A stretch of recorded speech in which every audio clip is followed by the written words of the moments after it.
आप सभी का स्वागत है आई फील फार्मा में। तो आज हम स्टार्ट करने जा रहे हैं हमारा फर्स्ट वीडियो 6 सेमेस्टर का, जो कि है अस्थमा पर। और यहाँ पे ना हम मोस्टली फार्माकोलॉजी लेके चल रहे हैं अभी। हम सबसे पहले एक और चीज़ आपको बताना चाहूँगा कि हम एंटी अस्थमेटिक ड्रग्स या फिर इनके मेडिकेशन सिस्टम पे नहीं जाएंगे अभी। हम सबसे पहले फोकस करेंगे कि भाई अस्थमा होता क्या है, पहले उस चीज़ को जानेंगे कि वो चीज़ होती क्या है, और फिर जानेंगे कि भाई इसका ट्रीटमेंट कैसे होता है।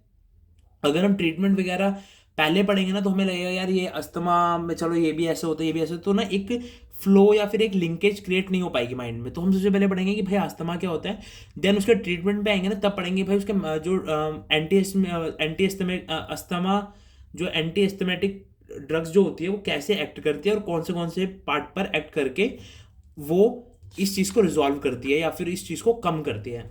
नाउ सबसे पहले हमें जानना है कि भाई अस्थमा होता क्या है। अस्थमा जो है ना एक ग्रीक वर्ड से है जिसका नाम है painting. Painting means choking. Choking वो चीज़ होती है कि भाई किसी चीज़ को तुमने ब्लॉक कर दिया, चॉक कर दिया, जिसके कारण कोई भी एक्सचेंज नहीं हो पा रहा है। Now in asthma there is a chronic inflammation अकर।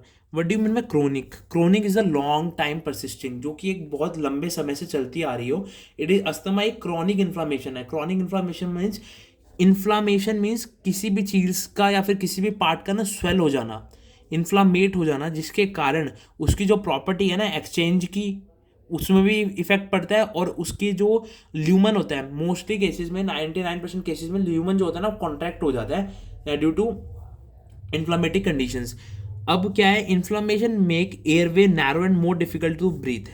अब यहाँ पे ये चीज़ लिखी है कि भाई इन्फ्लामेशन के कारण जो वो होगा ना पैसेज वो पतला हो जाएगा। अब जैसे कि हम देखते हैं इस चीज़ को, ये है एक ट्यूब और एक ये ट्यूब है। तो फर्स्ट वाली के अंदर से और सेकंड वाली के अंदर से कौन सी में ज़्यादा एयर जाएगी? ऑब्वियस सी बात है सेकंड वाली में एयर जाएगी। तो ये मान सकते हैं कि ये वाला जो नॉर्मल है ना ये हमारी नॉर्मल कंडीशन है, और ये तब हो जाती है जब हमारा इन्फ्लामेशन या फिर एस्थमेटिक कंडीशन हो जाती है, तब होता है ये वाला पार्ट, इन्फ्लामेशन वाला पार्ट। अगर हमारा कोई भी फॉरेन पार्टिकल्स बॉडी के अंदर आएगा तो इन्फ्लामेशन होगा। इन्फ्लामेशन क्या करेगा, सबसे पहले तो उसको स्वेल कर देगा, उसकी जो वॉल्स है उसको स्वेल कर देगा, जिसके कारण जो अंदर का डायमीटर होगा ना वो कम हो जाएगा, कंप्रेस हो जाएगा। अब कंप्रेस होने के कारण क्या होगा, इसका जो वॉल्यूम है, इसका जो डायमीटर है, जो एरिया है वो डिक्रीज कर जाएगा। अब डिक्रीज करने के कारण क्या होगा, कम एयर जाएगी। कम एयर जाएगी तो क्या होगा, एक्सचेंज ऑफ CO2 और O2 क्या होगा, कम होगा। अगर कम O2 हमारी बॉडी को मिलेगा तो ऑब्वियस सी बात है हमें सांस लेने में दिक्कत होगी। वही यहाँ पे लिखा कि there was a more difficult to breathe. Now people who have asthma can have asthmatic attack also. Asthmatic attacks क्या होते हैं? देखो, अस्थमा ना एक कंडीशन है जो हमारी बॉडी में एक हाइपर सेंसिटिव कंडीशन, कहते हैं ना कि हाइपर सेंसिटिविटी हो गई बॉडी में, वो एक अस्थमा। अब किस चीज़ को लेके हाइपर सेंसिटिविटी हुई है, सबसे पहले हमें ये भी जानना है कि भाई हाइपर सेंसिटिविटी होती क्या है। देखो, हाइपर सेंसिटिविटी अगर मैं नॉर्मल शब्दों में बताऊं, ये हमारा है इंसान 1, ये है हमारा इंसान 2। मान लो मैंने इसके पास 10 पॉलन के पार्टिकल्स थे, वो इसको दिए एयर में डाल के, और इसको भी 10 पार्टिकल्स दिए। ठीक है, अब यहाँ पे 10 पार्टिकल के बाद ये रिस्पॉन्स दिखा रहा है ना, ये इसका क्या रिस्पॉन्स आया, इसका आया नॉर्मल। नॉर्मल छींक वीक आने लग गई, या फिर नॉर्मल सा बिहेवियर है, नॉर्मल मतलब जैसे कि 1 मिनट या फिर आधे सेकंड के लिए ईचिंग वगैरह हुई, सब खत्म हो गया। लेकिन इस कंडीशन में क्या हुआ भाई, फीवर आने लग गया, ईचीनेस हो गई, ठीक है, और इचीनेस हो गई और बार बार छींक आने लग गई। तो ये सब चीज़ें इसके अंदर काफ़ी देर तक भी रही और काफ़ी जल्दी ये सब सिम्टम्स भी शो होने लग गए, और सिम्टम्स बहुत ज़्यादा थे। ये नहीं कि कुछ थोड़ी सी ईचिंग हुई, बहुत ज़्यादा ईचिंग हुई, फीवर आने लग गया। तो क्या कह सकते हैं कि इसकी बॉडी है ना, इसकी बॉडी क्या है, सेंसिटिव है। इसकी बॉडी सेंसिटिव है पॉलन्स के लिए, लेकिन इसकी बॉडी हाइपर सेंसिटिव है पोलन्स के लिए, क्योंकि दोनों की कंसंट्रेशन सेम थी। बस इसने क्या दिखाया, एक सेंसिटिव एक्शन दिखाया, इसने क्या दिखाया, इसने एक हाइपर सेंसिटिव एक्शन दिखाया। तो हमने क्या बोला इसको, कि अस्थमा जो एक हाइपर सेंसिटिव कंडीशन है जिसके अंदर हाइपर सेंसिटिविटी हमारी बॉडी के अंदर आ जाती है। और ये किससे ट्रिगर होती है, अस्थमा कंडीशन किससे ट्रिगर होती है? मान लो किसी इंसान को अस्थमा है, लेकिन ये तो नहीं है ना भाई वो हर टाइम छींक रहा है, हर टाइम खांस रहा है, हर टाइम कुछ ना कुछ उसको होता रह रहा है, फीवर वगैरह नहीं। कब होगा, जब उसको कोई ट्रिगर मिलेगा। ट्रिगर क्या होता है भाई, ट्रिगर मतलब होता है जैसे कि मान लो दो इंसान लड़ रहे हैं और बीच में कोई होते हैं ना बोलने वाले, ओ ये कर दिया, ओ, तो ये सब चीज़ें होती है ना, ये सब चीज़ें होती है ट्रिगरिंग एजेंट, जो ट्रिगर करती है किसी चीज़ को। वही होती है कि यहाँ पे जो इन्वायरमेंट है ना वो बहुत ज़्यादा इंपॉर्टेंट रोल प्ले करता है कि अस्थमा की कंडीशन को ट्रिगर करने के लिए। Now which cause immune cells, ये जो ट्रिगर है ना, मान लो ये इन्वायरमेंट क्या है, इन्वायरमेंट से पॉलन आ गया, इन्वायरमेंट से स्मोक पार्टिकल्स आ गए, इन्वायरमेंट से कुछ और पार्टिकल्स आ गए जो हमारी बॉडी के अंदर एंटर करें। बॉडी के अंदर एंटर करने से क्या हुआ, हमारे जो इम्यून सेल्स है ना उनको पता लग गया कि भाई कुछ ना कुछ तो बॉडी के अंदर एंटर हुआ है, अब तो कुछ एक्शन लेना पड़ेगा। अब एक्शन वो कैसे लेंगे वो हम आगे बढ़ेंगे, लेकिन क्या हो सकता है एक्शन होने के कारण क्या होता है, हमारा जो एयर पैसेज होता है, एयर पैसेज जो होता है ना वो नैरो हो जाता है।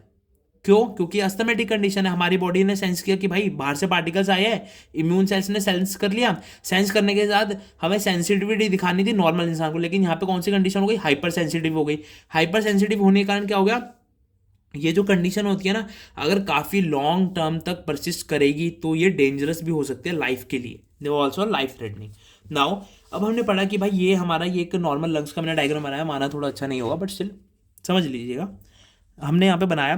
तो ये हमारा ट्रैकिया है, ट्रैकिया का फिर यहाँ पे डिवाइड हो गया, ये हो गया हमारी ब्रोंकाई, ब्रोंकाई फिर फर्दर डिवाइड हो गया ब्रोंक्यूल्स, राइट। नाउ हमने यहाँ पे ब्रोंक्यूल्स का डायग्राम बनाया है, ये इसकी लेयर्स है, there was a mucosa, submucosa, there was epithelial layer, there was a lamina propria, there was a smooth muscles. तो ये होता है, और ये जो मिड में आप देख रहे हो ना ये जो वाइट वाइट पोर्शन है ये क्या है, ये हमारा वाइट वाइट जो पोर्शन है ना ये होता है ल्यूमन। ल्यूमन क्या होती है, वो जगह जिसमें से हमारी जो मेन चीज़ है वो पास कर रही है, वो कैविटी कहते हैं, ल्यूमन इज लाइक कैविटी। इसी स्पेस के अंदर से, ये जो स्पेस दिख रहा है ना आपको, इसी स्पेस के अंदर से हमारी हवा पास करती है, एयर। ये इंसान का मुंह कैसे बना है, हाँ मुंह है, ठीक है, यहाँ से एयर ली अंदर गई, यहाँ पे गई, फिर यहाँ पे जाएगी, फिर यहाँ पे जाएगी, तो ये ऐसे पासेज होता है। Now the molecular pathway that leads to asthma is actually pretty complex. जो मॉलिकुलर पाथवे है ना कि भाई अस्थमा तो है चलो किसी को, लेकिन वो बॉडी ने क्या एक्शन शो किया, कैसे शो किया ना, वो थोड़ा कॉम्प्लेक्स प्रोसेस है, और इसको ट्रिगर करने वाला कौन है, हमारा इन्वायरमेंट, हमारा एटमॉस्फेयर। इन अस्थमा, अस्थमा के अंदर ना ये बहुत इंपॉर्टेंट चीज़ है यहाँ पर लिखी हुई, अस्थमा के अंदर ना टाइप 2 हेल्पर सेल्स का बहुत इंपॉर्टेंट रोल होता है। ये आपको याद करना है कि अस्थमा के अंदर टाइप 2 हेल्पर सेल्स जो होते हैं बहुत ज़्यादा इंपॉर्टेंट रोल प्ले करते हैं। और टाइप 2 हेल्पर सेल्स क्या है, ये क्या है, ये हमारे इम्यून सिस्टम के सेल्स होते हैं। टाइप 2 हेल्पर सेल्स कौन है, इम्यून सेल्स है, जो मैंने आपको बताया ना इम्यून सेल्स सेंस करते हैं इस चीज़ को, तो ये हमारे इम्यून सेल्स हैं। Cause excessive reaction against the allergen origin that come from the outer environment. Type 2 क्या है, टाइप 2 मान लो ये आर्मी चीफ है, टाइप 2 कौन है, आर्मी चीफ है। टाइप 2 को अगर पता लगेगा कि भाई बाहर से कोई ना कोई टेररिस्ट आए हैं, तो वो यहाँ पे आर्मी को एक्टिवेट कर देगा, और आर्मी क्या करेगी आगे, उनको मारने का काम शुरू कर देगी। तो टाइप 2 हम कह सकते हैं कि भाई एक एक्टिव एजेंट, वो एक्टिव एजेंट है, या फिर कह सकते हैं आर्मी चीफ है, राइट। जब इसको पता लगा कि भाई बाहर से कौन आ गया, एलर्जन आ गया, उसके अगेंस्ट क्या करेगा, एक एक्सेसिव रिएक्शन, एक बहुत ही भयंकर रिएक्शन शो करेगा, जिसके कारण हमारे जो टाइप जो एलर्जेंस है या फिर उसके कारण जो होने वाली चीज़ें हैं, हमें हमारी बॉडी को ना एक पता लग जाएगा कि भाई कुछ ना कुछ तो दिक्कत हुई है। अब मान लो, अब यहाँ पे मैं आपको एक चीज़ बताऊँ तो, मान लो कि हमारी बॉडी के अंदर 15, 20, 100, 150 पॉलन आते गए, लेकिन हमारी बॉडी के अंदर सेंस ही नहीं हो रहा, हमारी बॉडी को तो पता ही नहीं लग रहा कि भाई हो क्या रहा है। तो ये वाली जो कंडीशन होती है ना, इसके अंदर हमारी बॉडी धीरे धीरे धीरे धीरे धीरे खत्म होती रहेगी, बॉडी को बहुत ज़्यादा। अब मान लो हमारे पास 100 आर्मी के लोग हैं और 90 टेररिस्ट है। पहले क्या था, 2 टेररिस्ट आए, हमारी आर्मी को पता लग गया, इसने 2 को मार दिया, फिर 4 आए, फिर 4 को मार दिया, फिर 10 आए, फिर 10 को मार दिया। लेकिन मान लो एक साथ ही 90 आ गए और हमारी बॉडी को पता भी नहीं लग रहा कि भाई 90 अंदर हो चुके हैं, तो 90 तो धीरे धीरे करके आर्मी वालों को मार देंगे। तो इसी चीज़ को कि ये जो हमारी आर्मी है इसको पहले से पता लग जाए, या फिर इसको पहले से इंडिकेशन हो जाए कि हाँ भाई हमारे यहाँ पर जो टेररिस्ट है वो आ चुके हैं और हम इसको मारे। ऑल दो कि इंडियन आर्मी को तो भाई 90 हो जाए कुछ भी हो जाए वो जीतेगी ज़रूर। सो इसके बाद हम चलते हैं, जैसे कि मैंने आपको बताया कि TH2 सेल्स जो होते हैं, TH2 सेल्स कौन से थे याद कीजिए, नहीं याद आ रहा तो देख लीजिए, type 2 helper cells, type 2 helper cells. Now जो TH2 सेल्स थे ना हमारे, जो हमारे TH2 सेल्स थे वो इम्यून सेल्स के सब टाइप है। अब सब टाइप क्या होता है भाई, मान लो यहाँ पे TH2 लिखा है ना, तो टी हेल्पर सेल्स जो होते हैं ना उनका दूसरा subtype. Immune cell, main immune cell कौन है, T helper cells. T helper cells के सब टाइप कौन हो गए, TH2 हो गया, तो तभी हमने लिखा है इम्यून सेल के सब टाइप है। And induce in asthma as well as in atopic dermatitis and allergy condition. ये ना तीन, ये जो TH2 लिखा हुआ है ना, ये जो TH2 लिखा हुआ है, ये जो TH2 लिखा हुआ है, ये तीन कंडीशन में बहुत ज़्यादा एक्टिव रहता है। एक होती है atopic dermatitis, allergic rhinitis and there was asthma. Asthma मैंने आपको बता दिया। एट्रोपिक एटोपिक डर्मेटाइटिस क्या होता है, ईची inflammation of the skin. Skin होती है ना, उसमें ईचीनेस हो जाती है और इन्फ्लामेशन हो जाता है जब कोई भी एलर्जन वगैरह आता है, तब भी हमारा कौन एक्टिव होता है, TH2 helper cells. Now allergic response, ये जो एलर्जिक रेनाइटिस है ये क्या है, आइटिस में inflammation. Now there was allergic response show करता है ये, itchiness, fever, hay fever, watery eyes, ये सब शो करके। और इसमें भी कौन ये सब शो करने में भी कौन एक्शन शो करता है, TH2 सेल्स हेल्प शो करते हैं एक्शन। नाउ इन्वायरमेंटल एलर्जेंस है कौन भाई, चलो हमें पता लग गया कि कोई ना कोई टेररिस्ट है, बट टेररिस्ट है कौन, कहाँ के टेररिस्ट है, टेररिस्ट इन्वायरमेंट के टेररिस्ट। और कौन कौन है, सिगरेट का धुआं हो सकता है, स्मोक के पार्टिकल्स हो सकते हैं, और क्या हो सकते हैं, कुछ भी पॉलन ग्रेन्स हो गए, ये सब चीज़ें हम कह सकते हैं कि भाई ये सब चीज़ें क्या कर सकती है, इनिशिएट कर सकती है हमारे अस्थमा की हाइपर सेंसिटिविटी को। नाउ हमारे यहाँ पे ना एक डेंड्राइटिक सेल होता है, ये बहुत इंपॉर्टेंट सेल है, डेंड्राइटिक सेल्स। यहाँ पे क्या लिखा है, ये जो स्मोक के पार्टिकल्स होते हैं ना हमारी बॉडी में, मान लो इनहेल कर गए, मैं एक बार ये पढ़ के बताता हूँ आपको। Environment allergens trigger condition in asthma like during smoking, cigarette smoke और smoke particles picked up by dendritic cells. इसमें क्या हुआ, इसमें है ऐसे, ये स्मोक के पार्टिकल्स है,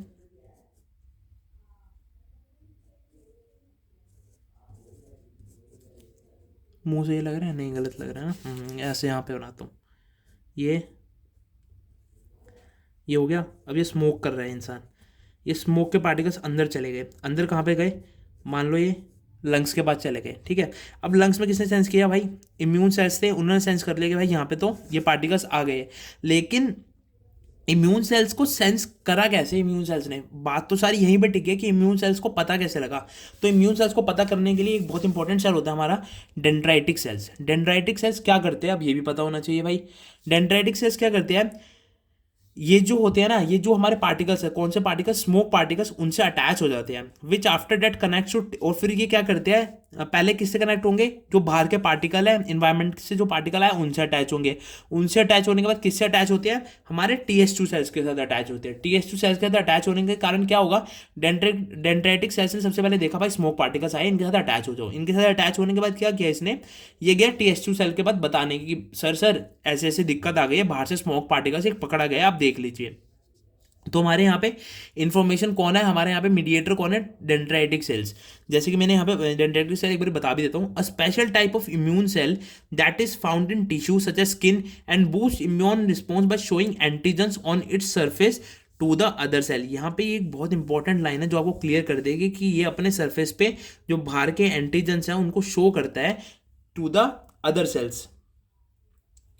नाउ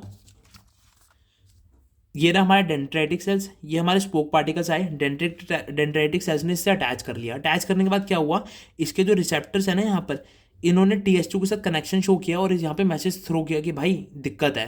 TH2 को पता लग गया कि भाई दिक्कत है, तो TH2 क्या करेगा, TH2 ना फर्दर TH2 क्या करेगा, दो चीज़ों को रिलीज करेगा। यहाँ पे बहुत इंपॉर्टेंट चीज़ है कि ये प्रोड्यूस करेगा साइटोकाइंस को, दो तरह की चीज़ों को रिलीज करेगा जो कि हमारे साइटोकाइंस। साइटोकाइंस कौन सी, there was a IL4 and there was a IL5, interleukin 4 and interleukin 5। फिर ये दोनों इंट्राल्यूकिन 4 इंट्राल्यूकिन 5 आगे जाके रिस्पॉन्स शो करते हैं, जो कि हम पढ़ने जा रहे हैं। सबसे पहले है भाई IL4 क्या करता है, हमारे पास दो चीज़ें थी, IL4 और IL5। IL4 क्या करता है, ये IgE एंटीबॉडीज है ना, इनका प्रोडक्शन शुरू कर देगा। IL4 कहेगा भाई IgE एंटीबॉडीज तुम बनना शुरू हो जाओ। अब बनने शुरू होने के बाद क्या करेगा, नाउ दीज एंटीबॉडी कोट और cover the surface of the mast cells. ये कौन सा सेल है हमारा, ये मास्ट सेल है। आपको पता होगा मास्ट सेल हिस्टामिन्स वगैरह रिलीज करता है और एक अच्छा इन्फॉर्मर है और एक अच्छा रिएक्शन शो करता है जब भी हमारी बॉडी में कोई रिएक्शन एलर्जन वगैरह आते हैं।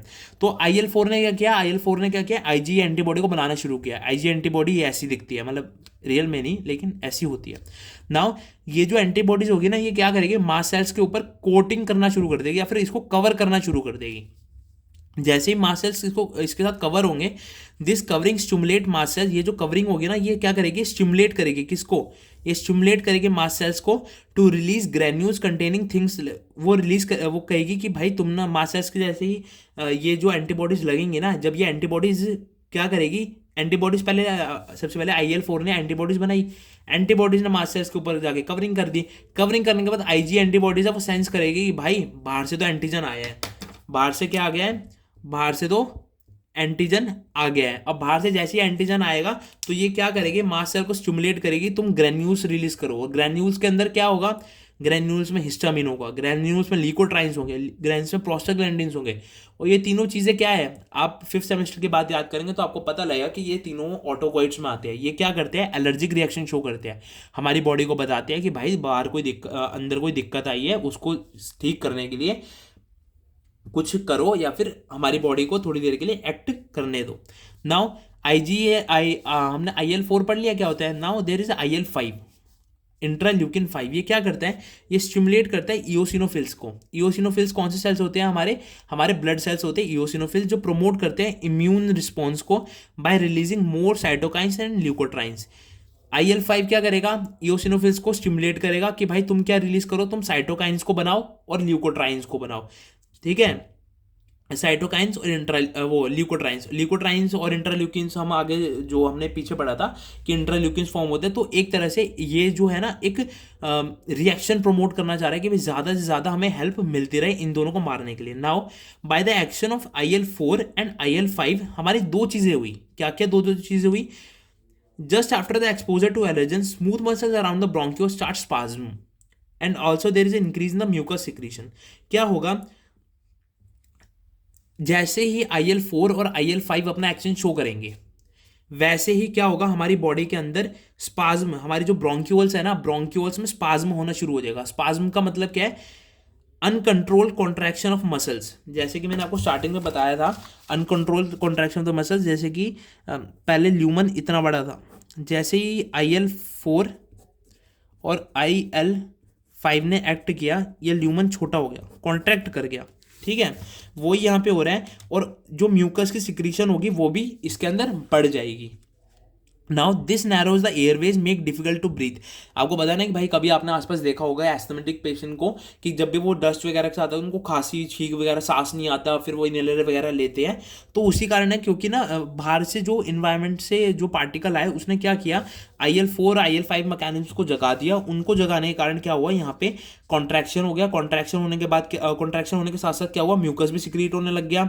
तो क्या हुआ, पाथवे जो है नैरो हो गए। पाथवे नैरो के कारण एयर अंदर कम जा रही है, एयर अंदर कम जा रही है तो ऑक्सीजन भी कम जा रही है, तो ऑक्सीजन का ट्रांसफर भी कम हो रहा है, जिस कारण हमारे सांस लेने में दिक्कत हो रही है।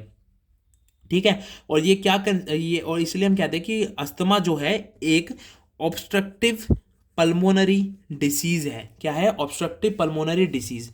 नाउ दूसरा, पहला काम तो हमने ये कर लिया, पहला काम तो क्या किया IGL ने, ये वाला हो गया। नाउ दूसरा काम होता है ये वाला। दूसरे काम में क्या है, ये इंक्रीज कर देगी वैस्कुलर परमिएबिलिटी को। वैस्कुलर परमिएबिलिटी मीन्स जो हमने पता होगा कि हमारे लंग्स के आसपास ना ब्लड की बहुत ज़्यादा एल्वियोलाइज लाइनिंग्स होती है, जिसके कारण एक परमिएबिलिटी, मतलब ऑक्सीजन और CO2 का ट्रांसफर इजीली हो पाता है। नाउ ये क्या करेगी, इंक्रीज कर देगी वैस्कुलर परमिएबिलिटी को, जिससे ज़्यादा के ज़्यादा इम्यून सेल्स या फिर ज़्यादा से ज़्यादा ब्लड सेल्स जो है वो उस एरिया पे आ पाए जहाँ पे हमें कौन पकड़ा गया है, जहाँ पे हमारे एलर्जेंस पकड़े गए हैं। Now immune cells also come from the blood towards the bronchioles. जैसे मैंने आपको बताया, इम्यून सेल्स कहाँ से आएंगे, ब्लड से आएंगे। और ब्लड से क्यों आएंगे, बिकॉज यहाँ पे जो वैस्कुलर परमिएबिलिटी है ना, जो वैसल्स है उनकी जो परमिएबिलिटी है, परमिएबिलिटी मीन्स यहाँ से और यहाँ से सामान भेजना और यहाँ से सामान अंदर लेके आना, ये जो कंडीशन है ना, ये इजी हो गई। पहले क्या था, पहले यहाँ से सिर्फ गिना चुने लोग जा सकते थे, लेकिन परमेबल होने के कारण अब ये जो ब्लड वेसल है ना, जिसमें से खून बह रहा है, जिसमें से खून ट्रांसपोर्ट हो रहा है, उसमें से अब ज़्यादा से ज़्यादा पार्टिकल्स बाहर भी जा सकते हैं और ज़्यादा से ज़्यादा अंदर भी आ सकते हैं। That is vascular permeability. These immune cells specially eosinophils release करेगी केमिकल्स जो कि मेडिएटर्स है that physically damage the endothelium of the lungs. Eosinophils है ना, अब इो ब्लड में तो इओसिनोफिल्स भी होता है, इओसिनोफिल्स भी क्या करेगी, एक केमिकल रिलीज करेगी जो हमारे एंडोथेलियम जो है हमारे लंग्स की उसको डैमेज करेगी, बिकॉज ये एक रिस्पॉन्स है बॉडी का शो करने का कि भाई ऐसी ऐसी दिक्कत हमारी बॉडी के अंदर हुई है।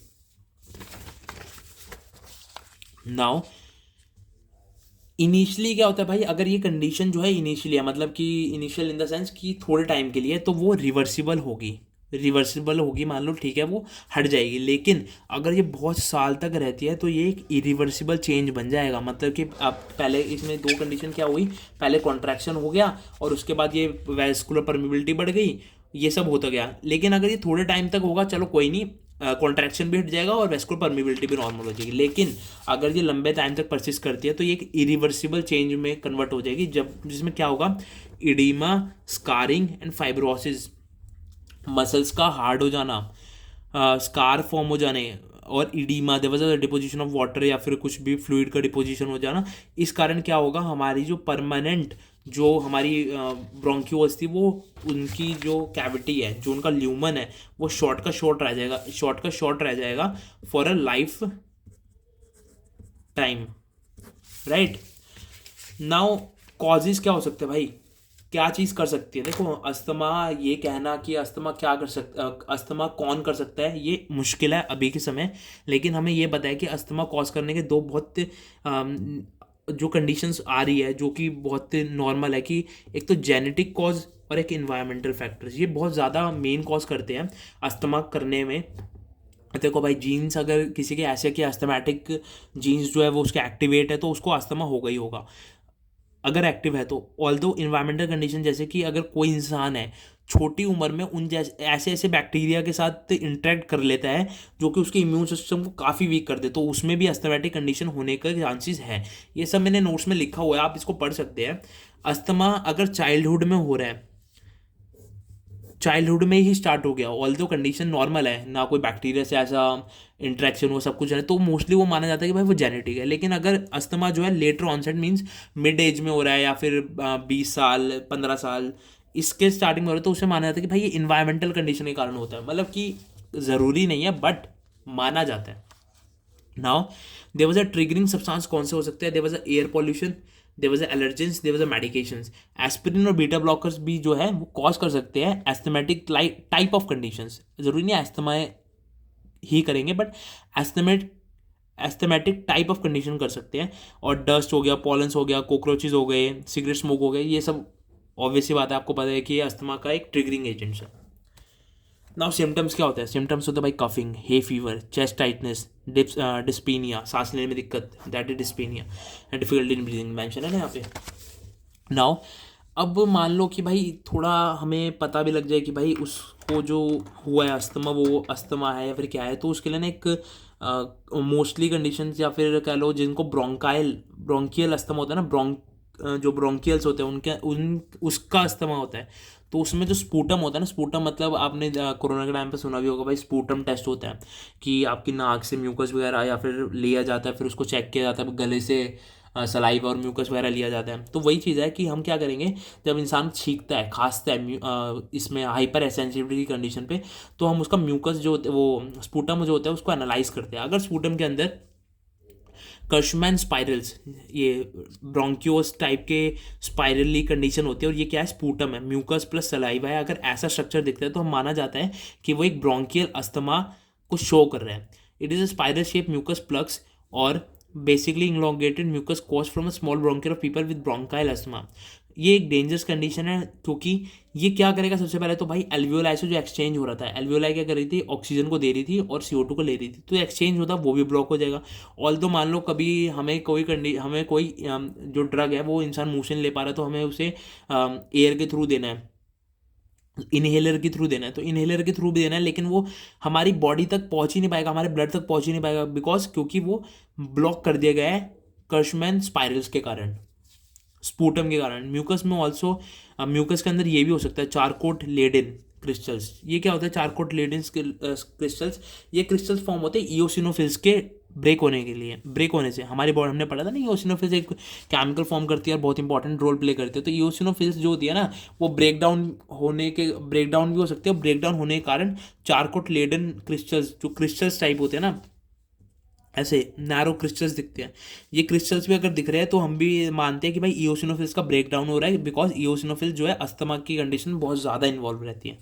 नाउ ट्रीटमेंट क्या है भाई, ट्रीटमेंट बहुत वो है इसके नॉर्मल, या तो अवॉइड करो धूल मिट्टी से या फिर किसी पॉलन से इंटरेक्ट करना, अपने रूम को वैक्यूम रखो कि ज़्यादा डस्ट पार्टिकल्स रूम में ना हो, या फिर इन्वायरमेंट को चेंज करके देखो कि भाई अगर इन्वायरमेंट को चेंज कर रहे हैं तो क्या कंडीशन हमारी सुधर रही है। मेडिकेशन ले सकते हैं ब्रोंकोडायलेटर्स। कंडीशन क्या थी, ये सब होने का कारण क्या हो रहा था, हमारा जो वो है ल्यूमन है, ल्यूमन साइज डिक्रीज होता था, ब्रोंकिया जो है कॉन्ट्रैक्ट हो रही थी। तो हम क्या यूज़ करेंगे, ब्रोंको डायलेटर, जो ब्रोंकियोस को कॉन्ट्रैक्शन हटा के डायलेट करेगी और ल्यूमन का साइज बढ़ा देगी, जिसके कारण और भी ज़्यादा एयर पास हो पाएगी। तो इसके लिए हम दो यूज़ करते हैं, एक तो short acting beta Adreno receptor agonist और एक एंटीकोलिनर्जिक्स, राइट। और सीवियर कंडीशन अगर हो गई है तो हम उसमें corticosteroids, लिकोट्राइन्स, beta adrenal receptors long acting वाले वो यूज़ कर सकते हैं। अगर काफ़ी ज़्यादा सीवियर हो गई है तो हम इंट्रावीनस कॉर्टिकोस्टेरॉइड्स दे सकते हैं। यहाँ पे इंट्रावीनस हमने क्यों दिया, ये क्वेश्चन है, आपको पता भी होगा इंट्रावीनस इसलिए दिया बिकॉज दे वॉज जो चांसेस है इंटरेक्शन के भी और चांसेस जो है सप्लाई के, वो बहुत हाई होते हैं और जल्दी से जल्दी हमारे ड्रग जो होते हैं बॉडी के अंदर पहुंच जाते हैं, जिस कारण हमने यहाँ पे आईवी का यूज़ किया। मैग्नीशियम सल्फेट यूज़ कर सकते हैं, ऑक्सीजन थेरेपी यूज़ कर सकते हैं। बिकॉज ऑक्सीजन थेरेपी क्यों यूज़ करें, because there was a decrease in oxygen concentration in our body, हमारी बॉडी के अंदर ही ऑक्सीजन की सप्लाई जो है कम हो गई बिकॉज ऑफ एयर, तो हम यहाँ पे ऑक्सीजन थेरेपी का यूज़ कर सकते हैं। तो यही था हमारा अस्थमा। माना थोड़ा कॉम्प्लेक्स हो गया बट स्टिल आप इसको अगर समझोगे ना और समझ के करोगे तो आपको क्लासिफिकेशन के टाइम पे कोई दिक्कत ही नहीं होगी। आपको पता होगा कि भाई इसके अंदर मैंने जब पढ़ा था ये दिक्कत आई थी और ये दिक्कत आने के कारण मुझे पता है कि इसका सॉल्यूशन कैसे निकालना है दवाइयों से। तो ये सब मैंने आपको पढ़ा दिया और ये सब आपको जो नोट्स है ये आपको इंस्टाग्राम या इंस्टाग्राम कह रहा हूँ टेलीग्राम पे मिल जाएंगे। टेलीग्राम का मैं लिंक नीचे मेंशन कर दूंगा और अगर आपको कोई भी डाउट वगैरह होता है तो कमेंट सेक्शन में जाकर पूछ सकते हैं। शुक्रिया फील फार्मा की वीडियो देखने के लिए। और भी अगर आपको कोई डाउट हो तो कमेंट सेक्शन में मेंशन करें, उसका आपको आंसर मिल जाएगा। Thank you.